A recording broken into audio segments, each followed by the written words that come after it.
ya UDA kubwa kwa entrance ya Homa Bay town. Sababu wewe umekuwa mtu wa Homa Bay. Watu wakipenda kuungana tu waache wafanye nini? Waungane. There is no day two brothers will go hunting and one gets. Then unachoma nyama ukifikiri sisi tutanyamaza tu. Handshake, tutaitisha maandamano tena.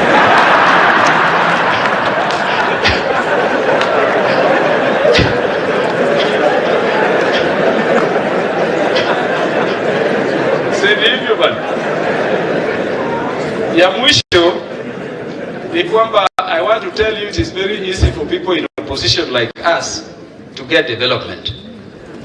Because we can abuse government. Pia ikikata, we demonstrate. Pia ikikata, easy for your leaders to demonstrate also is. Ndio maana Ndindi na Murkomen mkifanya kazi, saidieni, anzeni na humu. Take care of Mount Kenya, head of public service. But after you are done, if you don't remember our place, remember Homa Bay town constituency. You know, mimi ninafanya kazi ngumu sana. Kama budget ya mwaka huu, Honorable Murkomen, I'm the one who passed it at the Committee of Supplies. Ninasoma hizo figure coin by coin mpaka ifanye nini? Iishe. Ndio maana mimi ninasema asante.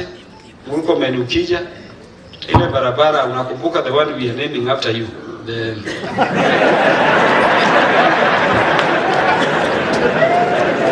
Sasa na huku lakini unakumbuka tena Homa Bay town.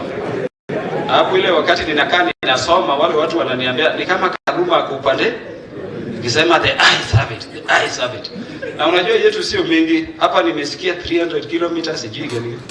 Sasa ni 10 kilometers tu. Inatoka airport Uganda na inafika hapo. Na juu yake tutakukabidhi kuwa Luelda. Asanteni sana. Mungu awabariki. Thank you very much.